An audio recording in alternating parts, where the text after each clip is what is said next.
Hello guys, तो कैसे हैं आप सब लोग। तो आज मैं फिर आपके सामने आ चुका हूं गाइस, अकाउंटेंसी का जो है बहुत ही इंपॉर्टेंट टॉपिक लेके, एडजस्टमेंट एंट्रीज। तो एडजस्टमेंट एंट्रीज को समझना बहुत ज़रूरी है, क्योंकि गाइस पंचायत अकाउंट असिस्टेंट का जो पेपर हुआ था लास्ट ईयर, उसमें जो है एक क्वेश्चन जो है आपको एडजस्टमेंट एंट्री से देखने को मिला था। तो उस क्वेश्चन को मैं इस लेक्चर के अंदर जो है डिस्कस भी करूंगा कि कौन सा क्वेश्चन जो है पंचायत अकाउंट असिस्टेंट में एडजस्टमेंट एंट्रीज पे पूछा गया था। तो मुझे ऐसा लगा कि एडजस्टमेंट एंट्रीज जो है बहुत इंपॉर्टेंट है आपके एग्जामिनेशन पॉइंट ऑफ व्यू से। तो इसलिए मुझे लगा कि एडजस्टमेंट एंट्रीज की हमें जो भी एडजस्टमेंट एंट्रीज हैं उनको डिस्कस करना जो है बहुत ही ज़रूरी है।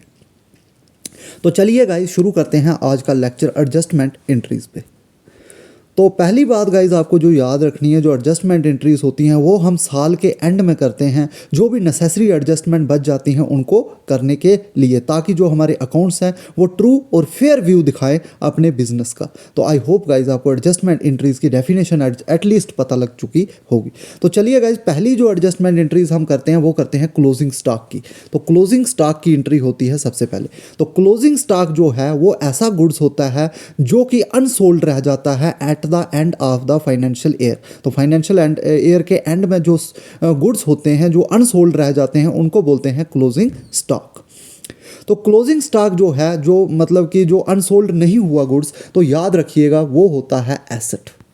तो क्लोजिंग स्टॉक हमारा एक एसेट होता है। तो आपने ये रूल पढ़ा होगा डेबिट क्रेडिट में कि जो एसेट जब इंक्रीज होता है तो उसको हम डेबिट करते हैं। तो क्लोजिंग स्टॉक यहाँ पे हो जाएगा गाइस डेबिट, और किस में होगा, रेलिवेंट अकाउंट होगा, ट्रेडिंग अकाउंट। तो ट्रेडिंग अकाउंट में आपने देखा भी होगा कि ट्रेडिंग अकाउंट में जो है क्लोजिंग स्टॉक जो है वहाँ पे कौन सी साइड होता है, डेबिट साइड होता है या क्रेडिट साइड होता है, ये मुझे आप कमेंट सेक्शन में बताएं कि क्लोजिंग स्टॉक जो है ट्रेडिंग अकाउंट के डेबिट साइड होता है या क्रेडिट साइड होता है। तो गाइज मैं आपको बता देता हूँ यहाँ पे कि जो हमारा ट्रेडिंग अकाउंट बढ़ता है, एक साइड होता है डेबिट और एक साइड होता है क्रेडिट, और क्रेडिट वाली साइड आपको देखने को मिलता है क्लोजिंग स्टॉक।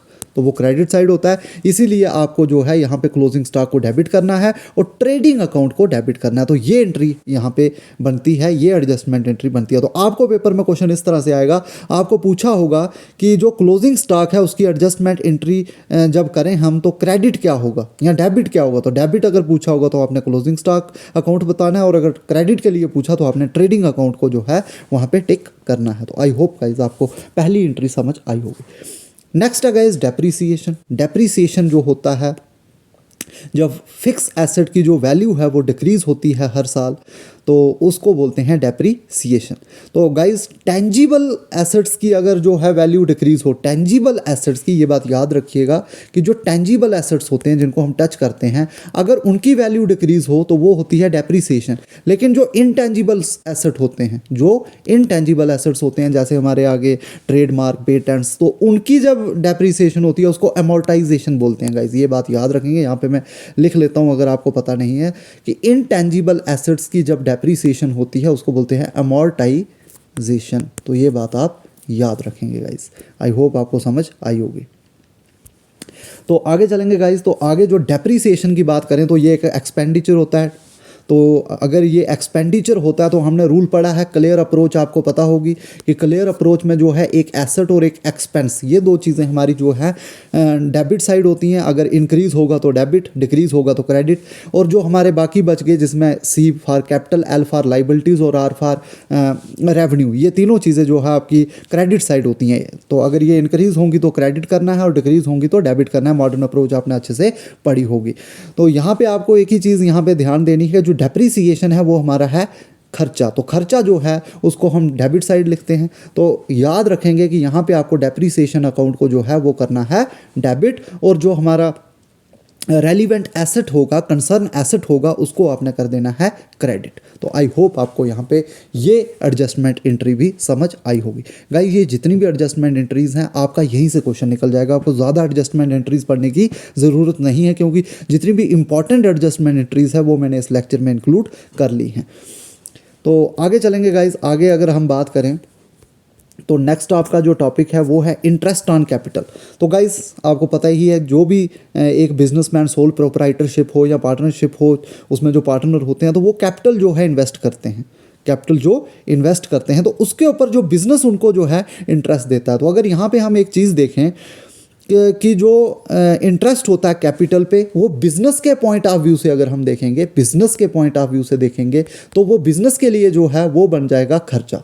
बिजनेस के पॉइंट ऑफ व्यू से बिजनेस के लिए वो रहेगा खर्चा। लेकिन जो जिसने कैपिटल लगाई है, सोल प्रोप्राइटरशिप को ले लो, तो उसके लिए तो वो खर्चा रहने नहीं वाला है, उसके लिए तो उसकी कैपिटल इंक्रीज होगी। तो यहाँ पे अगर हम देखें तो हमें पता है कि हमें जो भी ट्रांजैक्शन करनी है, जो भी एंट्री करनी है, जर्नल एंट्री, वो हम बिजनेस पॉइंट ऑफ व्यू से करते हैं। तो हमें यहाँ से पता चल गया कि कैपिटल के ऊपर जो इंटरेस्ट हमें मिलता है वो जो है बिजनेस के लिए खर्चा होता है, बिजनेस के लिए खर्चा होता है। तो यहाँ पे अगर खर्चा इंक्रीज हो रहा है तो इंटरेस्ट एंड कैपिटल जो है वो डेबिट होगा गाइज, ये बात याद रखें, क्योंकि एक्सपेंसेस जो है उनको हम डेबिट करते हैं। तो आई होप आपको समझ आ रही होगी। Debit all expenses and credit all gains and profits, तो ये आपने रूल पढ़ा भी होगा नॉमिनल अकाउंट्स का।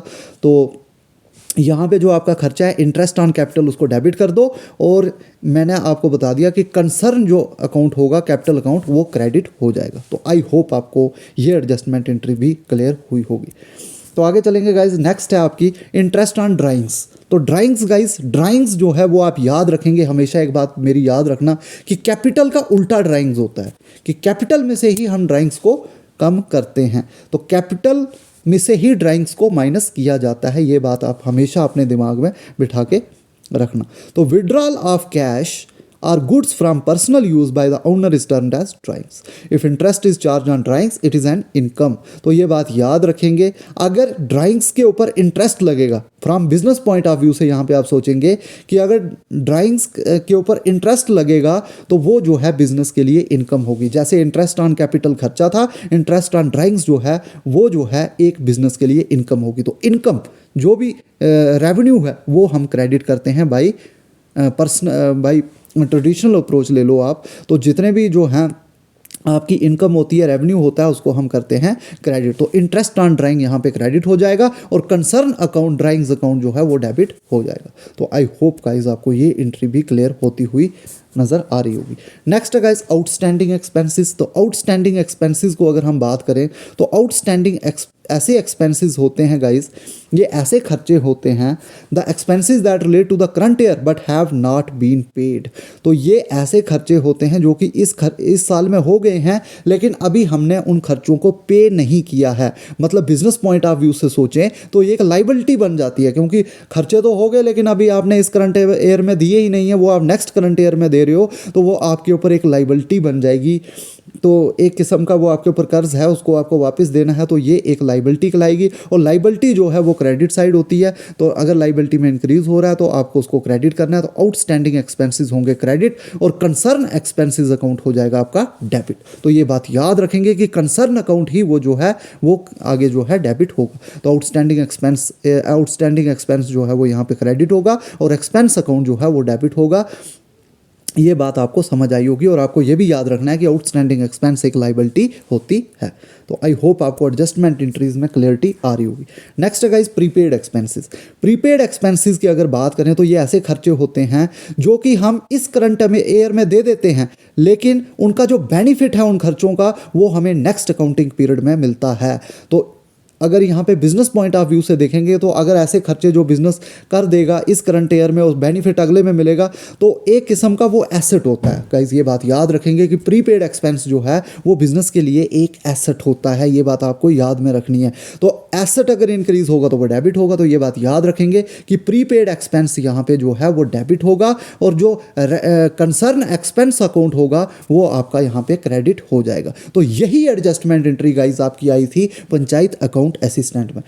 तो यही बहुत सारे बच्चों ने क्या किया कि उन्होंने पूछा था कि प्रीपेड एक्सपेंस की हमें एडजस्टमेंट एंट्री बताओ, तो उन्होंने ऑप्शन में दिया था कि यहाँ पे क्रेडिट क्या होगा। तो बहुत सारे बच्चों ने क्या किया कि एक्सपेंस अकाउंट को क्रेडिट नहीं किया बल्कि कैश अकाउंट को क्रेडिट कर दिया। तो वहाँ से बहुत सारे उनके 1.25 मार्क्स यहाँ से चला गया।